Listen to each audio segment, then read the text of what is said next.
Hello, everyone, and thank you for joining me for an Endpoint/JTalk hybrid podcast.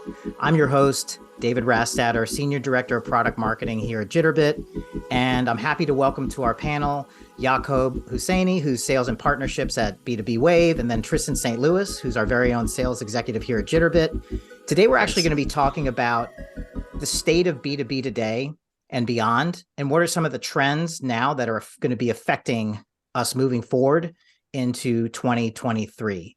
So thank you both for joining me today. Always a pleasure, David. Awesome. Yeah, thanks. Awesome. Thanks for having me, guys. No problem. So I guess let's jump right in. Yaqub, this is for you. What is the current state of e-commerce from a B2B perspective? And then how is it different from last year? And then moving forward into 2023, what is that going to look like? Yeah, for sure. 2022 has been a very good year for B2B e-commerce.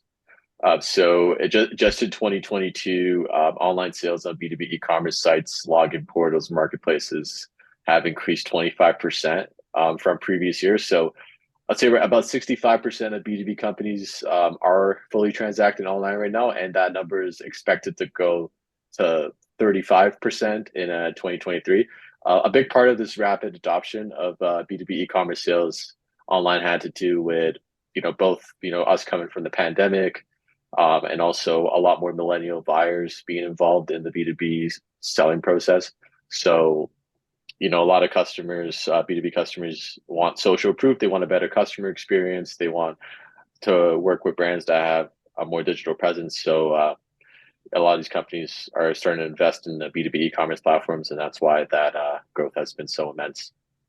Yeah, it's almost like a new rebirth of digital transformation. Tristan, would you say that's kind of along the lines where we're headed?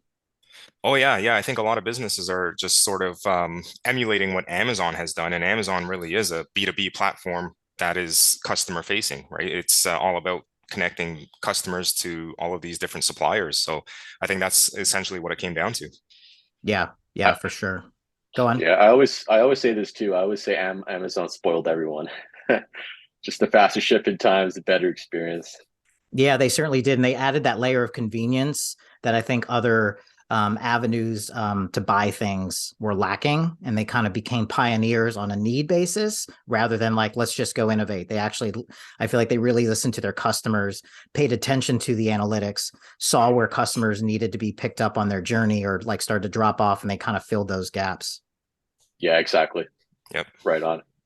So yeah, Yaqub, another question for you. What are the main challenges facing commerce? And then what really keeps these business leaders up at night? Yeah, for sure. Well, we sort of alluded to the first point when we were talking about Amazon. So a big challenge for a lot of these businesses is getting a better buyer's experience. So, having user and mobile friendly online storefronts that have a self-serve functionality that is tailored to the B2B buyer persona. So that's the number one challenge. And so they're seeking services and platforms to help them do that.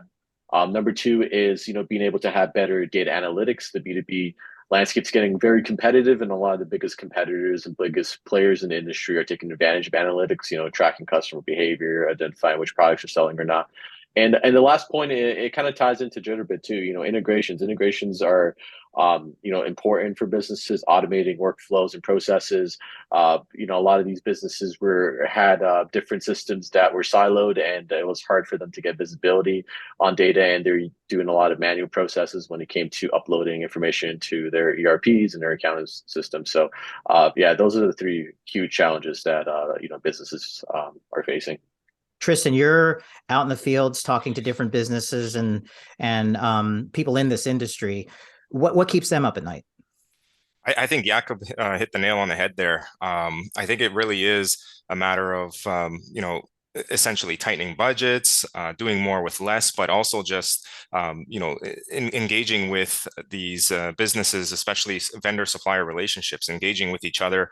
I think a lot of vendors are increasing their supplier base, and not all of the suppliers they're starting to realize can exchange data with them all in the same consistent format. So they're looking for ways in which they can communicate with each other, exchange orders, invoices, and things of that nature, without adding too much of a process burden on their own end.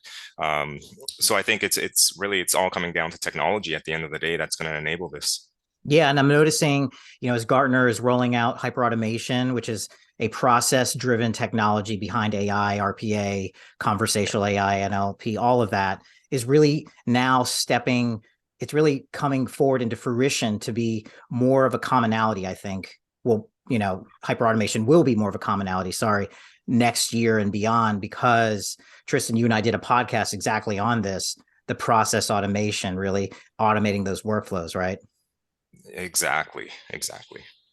Great. Yeah, the automation. I'm just curious to see what the AI outcome is. I know we've all been obsessed with Chat GPT that recently came out, so I really want to see the implications that it's going to have on e-commerce. Yeah, for sure. And I feel like e-commerce is almost like what healthcare used to be like, where healthcare was really into innovating patient engagement and all of that. But there was so much red tape and regulations and rules, with HIPAA compliance and just, sharing information and getting things onboarded. It kind of slowed things down. But I feel like commerce, it's really no holds barred, right? Yeah, for sure. Great. Totally. And then I guess the last question for you both is, what are the competitive advantages that B2B commerce businesses seek or like to retain? And what are those pillars of success? Yeah, those 3 pillars of success that come to mind for me is really what you said, competitive advantage, having the market share and having the customer loyalty. So I think I kind of have a framework for this, depending on the size of the company. So, the 3 different sizes that I think about is, startups, growth, expansion, maturity. So in the startup phase, you're really the common challenge is actually getting sales and being able to grow your product line and establishing market share and being able to have a competitive advantage over competitors within that niche and really resonating with that target market that you're going after. So that's not the startup phase. For the growth phase, you're really you're starting to generate more revenue. You're getting new customers. You're mostly trying to oil the machine, trying to improve operations, trying to increase efficiency, and growing and hiring more people and investing in technology. And the last phase is really expansion and maturity. So with that, you have a presence now within the B2B market. You got cash flow. You're hiring leadership to grow operations, make it more efficient, invest in more technology, data analytics. So I would say those 3 pillars really tie in those ways with those 3 types of companies. Tristan, this is kind of aligned with what you're seeing as well. Oh, definitely. Yeah. A lot of what Yaqub just said is really about maturity, right? And businesses, in order to survive, have to continuously mature and focus on continual improvement. And I actually think exactly what Yaqub had mentioned kind of goes back to, there was a framework developed in the 60s that was built or the premise of it is businesses to achieve success need to consider people, process, and technology. And I think you can categorize the customer loyalty side of things and with along with employee morale, and effectiveness under the people banner, and then competitive advantage, market share, things of that nature could really fall into process and technology, because I feel like process and technology can enable all of that. So I think exactly what Yaqub had said is totally in line with my thought process, and I've been preaching maturity, continuous improvement, and people, process, and technology for quite a while now. So I loved hearing that. For sure. And anybody out there, Tristan St. Louis is a LinkedIn influencer. So please go check out his helpful posts and sort of little facts. Well, that's all we have time for today. And I want to thank you both for coming. Thank you for those of you who are watching. Be sure to follow us on our social channels. Again, I'd like to thank Yaqub from B2B Wave and Tristan from our very own Jitterbit here. Thanks for having me. Yeah, no problem. And we'll have to do this again. I think maybe within the next 6 months, we'll probably see where things are headed, Yeah, it'd be cool to see if our predictions come true. Right. Exactly. Right. Awesome. Well, thank you all for joining me today, and thank you for watching us today. And we'll be back with another Endpoint real soon. Bye-bye.